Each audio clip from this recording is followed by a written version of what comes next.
Cool. Did you guys enjoy that? Oh my God. So sweet. Hi. Who has to pee? Hold it. 5 minutes. If you have to leave, I don't care. It's cool. Let's just start from the beginning. How did you and Ilana connect? Did you just get this script randomly, or did you know her, or what was the backstory? So basically, I was in post-production for season 5 of Better Things, and I got this script, and thank you. Anybody who throws their hat in the ring at me, I'm like, oh, you like me? Cool. So I read the script. I really loved it. I thought it was really funny and real, like I could see it. Anything that I have a feeling about, it's like an instinct that has become a muscle for me through the years, since just being myopically an actor. And you know, what I would say to you, what I would say to anybody is don't be so myopic, but sometimes that builds other muscles. And so I just was like attuned to the fact that if I get a feeling about something and it's resonating inside of me, I know it's gonna work. And I was able to connect on this piece. We found Michelle Buteau, who is, ew! What's wrong with her? Nothing. She's just like, I don't know. And we were like, you know, foot on the gas, over accelerated, because we had to get her shot out back to LA to start shooting her series. And I was like, what the fuck am I walking into? And it was worth it, because we had her, we had Ilana, like these two masterful, comedic poets, kind of playing off of each other.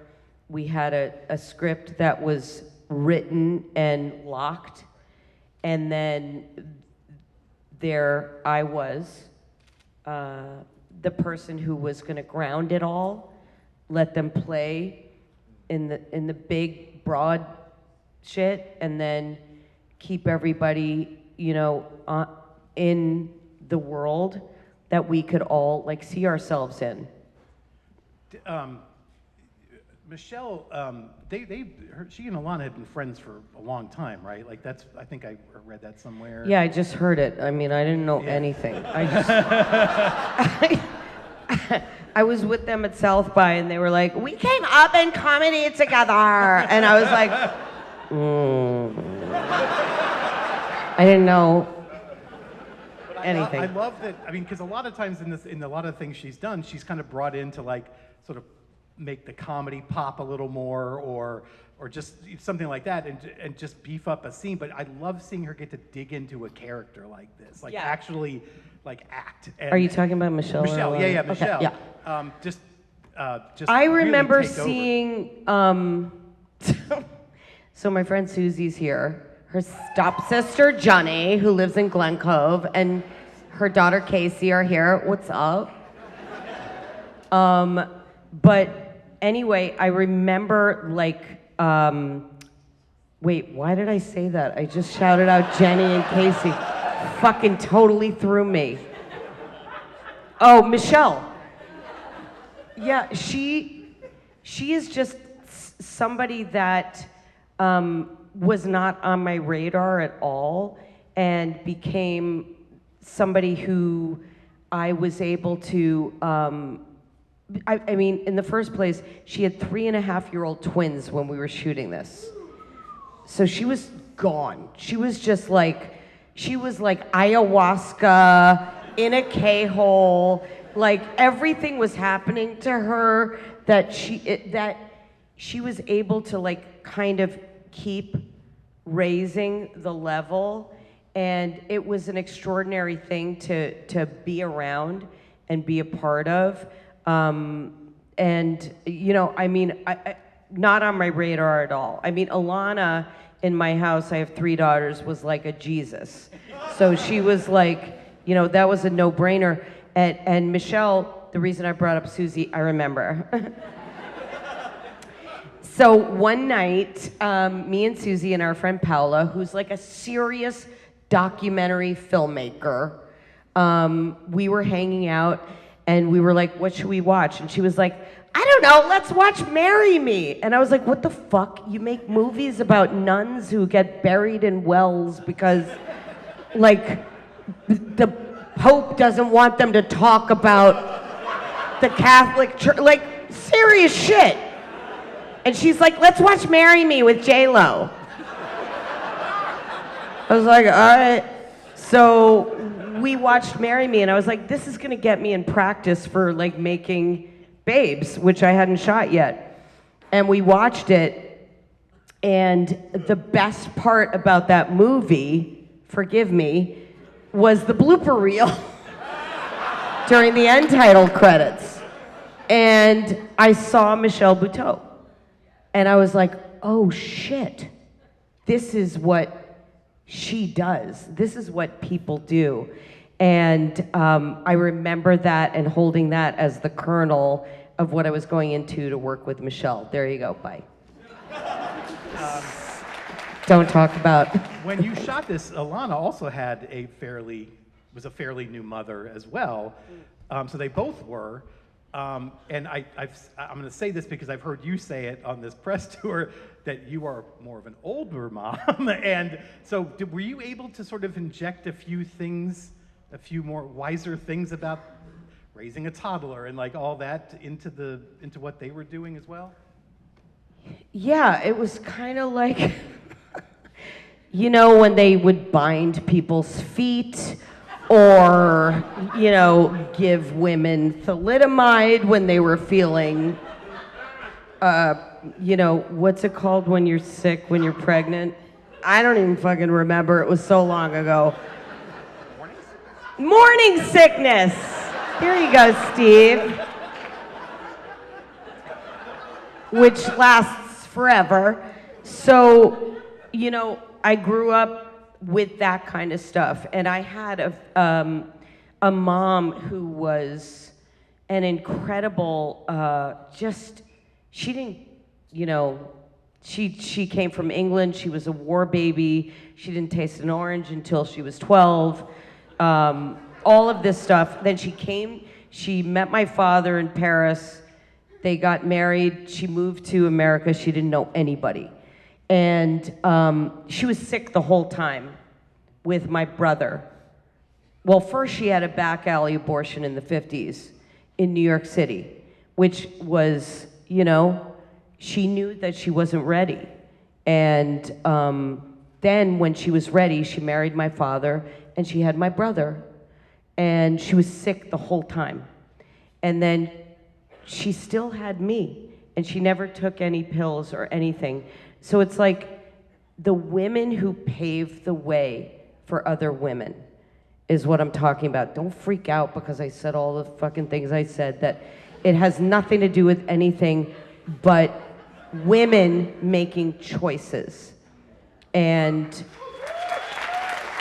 that's a part of this film, and also a huge part of this film is when you are a friend to somebody, and when, particularly from youth, when you're growing up, and it's your buddy, and then you grow up, and if you're lucky enough to keep somebody for that long through your life, and then all of a sudden, oh, they get a partner, oh, they have a baby. Oh, another baby's coming. And you're like, hello, hi. Remember, I was your witness. I was your bro the whole time. But you really want to go over here. And that's why the relationship between Michelle and Hassan is so beautiful, because they adore each other. And Hassan is not just, you know, as Marty is not just like a schlumpy partner. He's like a real person and he's lovely, and he's giving space, but they're exchanging, and then the embrace of that, and that moment when Eden, Alana's character, says, best friends are so fucked over in real life, is such, like, I related to that so much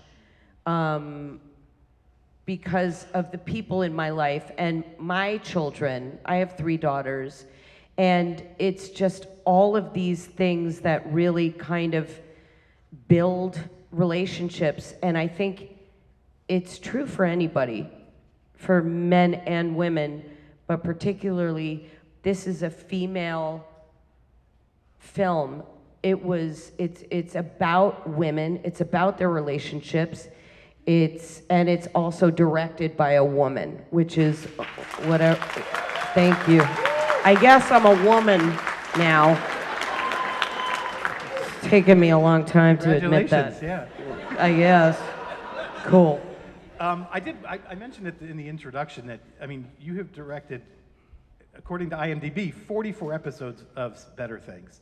And I mentioned it, I genuinely believe that each of those is almost like a standalone short film. And so to say this is your first, it is your first film, feature film, but I'm wondering, was it that different for you? Or were there things that were very different? So what were the similarities and differences, I guess is what I'm asking.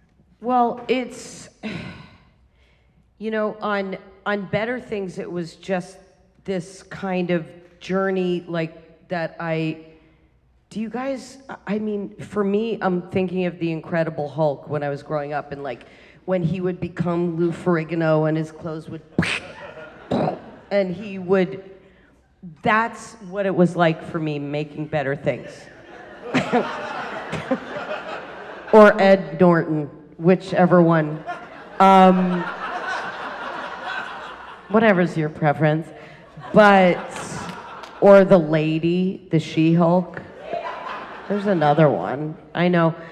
I just think it's all kind of, you know, people, I still feel like I'm trying to tell people what the thesis of the way I look at things and the way I want to tell stories is. And again, going back to being a woman, how particular it is that, well, explain to me what the next show you want to make, what the next movie you want to make. It's all part of what I am, who I am. So I've been making things since I was a kid. This is my, I guess, this kind of feature directorial debut, but like, you know, I was shooting things on 8mm and 16mm, and I made a documentary when I was 18 that we shot on 16mm, cut it on 16, we had to do the sync, everything. So it's all led up to this, and I was able to do this, and this is really fucking hard. It feels like even harder than it was before now. Like it feels like it's going back to the white middle-brow gentleman. I love you guys, but it's still fucking so hard to be a woman and to have these jobs that are guiding, which feels natural. And so, I know, like, it's not pithy. I'm sorry if I keep dropping steaming hot turds of truth into thingies, but I don't know how, I'm in my 50s. I don't have a lot of time, so I just want to work. It has been said that, well, and I agree, when I watch this, I agree that I think the style of comedy that Alana is known for and the style that you are known for, your approach to it is different, but this film is like the perfect blending of the two, because like I said in the intro, again, a lot of what's happening here like happened between those two, it sounds like, or some version of it. And and you also dealt, like all those stories you just told about your family, that's all in your show. If you haven't seen it, it's all in your show.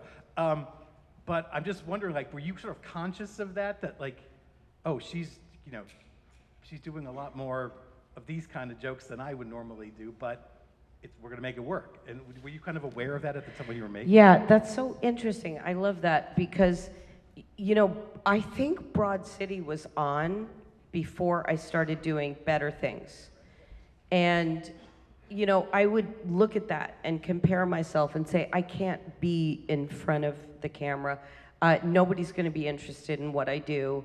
And I remember Aziz's show being on Master of None and kind of just like looking at other shows and comparing and looking at like the big bits, if that's what you're talking about, like the broadness. And so I started embracing that kind of stuff in my show and knowing that I could do it in a way that, being an actor, like a child actor and coming up and, doing things that were kind of cheesy or whatever, or I just wanted to be part of things. And then I kept getting fired. Just for like weird reasons for not being, like pretty enough or like a girl enough or for being a female. It was crazy stuff. Like I got replaced by Sinbad one time. How the fuck? My career is so weird. It's so weird. But when you take these two things and, Broad City and Better Things couldn't be farther apart, but they're really connected because they are about women, and so it's a matter of how you see things. So, in my life, the way I have looked at things and, raising 3 girls by myself, and, being a single mom and also raising my mom, and being a part of their lives, you'll go, I mean, Jesus, you really want to do, like, jump off a whatever with a parachute, anything but be there. And then I started looking at my life in an observational way, completely engaged and there, but I would step back. Like I always think about, Diane Keaton walking out of her body, sitting next to the bed. That was kind of me the whole time, the way I look at things. And one day, my mother was talking to me, and I was like, oh, what if I smashed my face through the window of the kitchen by the Buddha, by the soap dispenser, by my sink? And then she kept talking, and I realized, oh, this is funny. This is funny if I'm not me. So that's kind of a way I approach all of it. It's just a way you look at things. So anyway, is this school? What the fuck? Okay, sorry, Steve. This is the worst one. Not at all. One of the things I realized watching this film was that pregnancy is like an untapped source of physical comedy. And you tapped it. It's pregnancy means you've been tapped. Yeah, that too. So, yeah. But yeah, it's an endurance test. I mean, a lot of times in movies they treat because it's gross. That too. The gross. Yeah, that's one thing I remember about some of the reviews out of South by Southwest were that you got into like the juicy details of being pregnant. And, yeah. But again, was that in the script already, or was that something you're like, that was? Let's do it. Josh Rabinowitz and Alana wrote the script, And they were both newly, freshly, covered in amniotic fluid parents. And, you know, I've already like made pancakes out of my placenta and my cord blood's dripping from the walls. I've done it for so long, but it's like, I don't know why, but pregnancy, you've got to do it in a way that, I don't know. I mean, there's so many breeders out there, and then there's so many unlikely breeders. Like, I was an unlikely breeder. Like, I never imagined myself as a mom. Like, I was like, I'm gonna get married one day, and I'm gonna meet a guy, and have 3 kids, and he's gonna leave and take all my residuals. Oh, sorry. But yeah, pregnancy is gross because it's a female thing. And so I think gross female things are in now, including being in your 50s and directing a movie. Sorry. One of the things that I love about the film is that you have these fights between these best friends, and even the way they fight is funny because you could have excel at making like the awkward and the dark and the uncomfortable hilarious. And so what they're fighting about and how they fight with each other, because you can't fight like that with anyone but the person you know best in the world. And tell me about fine-tuning those arguments to make them uncomfortable and hilarious. And you do that all the time. Like, I think that's one of your most beautiful traits, is making that stuff funny. So thank you. Yes, but you do it in this movie a great deal. So. Thank you.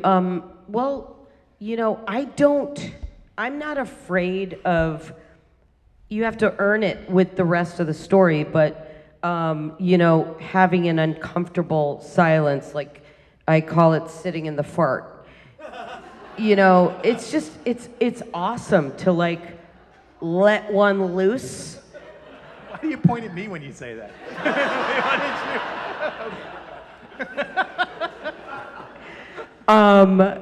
You're there. It's just like, it's so interesting to me to see what people are going through. I like to look inside people's heads, and uncomfortable moments are, I feel like we're softening the edges in the world, in art, in everything. The world's edges are getting sharper around us that we can't control. And so if we're trying to wrap everything in muslin and butterfly wings and things that soften us, it's doing everybody a disservice. It's really scary to think that, you know, like the way I grew up with like Aesop's fables, Grimm's fairy tales, things like that, people are trying to not have, you know, kids feel uncomfortable, adults feel uncomfortable. It's like people need to be there for each other, to know that it's okay, to have a relationship where you can actually tell somebody what's making you feel bad or uncomfortable, but do it in a way that you know you want to come back from. It's not earned to you that you can just shit on somebody and walk away and they're gonna be there for you. You gotta leave some kind of reassurance or a light on like Tom Bodett, Motel 6. That's good. Wait, I gotta write that in my notes folder. But, you know, you just, having those real moments where you can interact with people, I feel like, you know, I'm somebody who used to be and can be withholding of my own feelings. And that's my own fear of confrontation, and that's me from the way I grew up with a dad who was very overbearing. So I feel like if you know who had my dad. I mean, if you guys saw my Finding Your Roots, I have many relatives that I don't even know about, but it's like my dad was like, I can't handle that kind of confrontation. So that's interesting to me that people can go into that and come out of it, and you still have the people there who love you. You just have to go about it in a way that you're accountable for and that you can come back from. The last thing I want to ask you is not so much what the message of the film is, but what do you hope people, as they're leaving the theater today, are thinking about that maybe they hadn't thought about before, considered about any of the things brought up in this movie? What do you hope people are thinking about? Well, I just, if this inspired anybody in any way to write your story, to think about your life, to think about your family, your friends, whatever you want to do in your life, don't be so myopic that things have to be one way. There are so many ways your life can go, and leave enough grace and space around you for your friends. And it's like, you could meet like your really good friend's new partner and be like, oh fuck, do I have to? They're coming? Cool. So you go through that stuff, and it's like, try to transport yourself into the future and get past your own feelings. What's it holding you back? The person that you love wants to be with that person. Unless they're into Nazi porn, it's fine. That's my line. I don't know about you guys. Thanks. Pam, Good night. thank you so much, Pam, for coming to Chicago. Why is that Let me just say one more thing. The film actually opens on May 24th, and it will be opening here at the Music Box. So tell all your friends to come see it here. Thank you, Pam. Thank you, everybody. Danny Scott. Dennis Scott. Here we go. Dennis Scott. Ooh, Music Box. I feel like Liza. Hi. I'll take your, just kidding.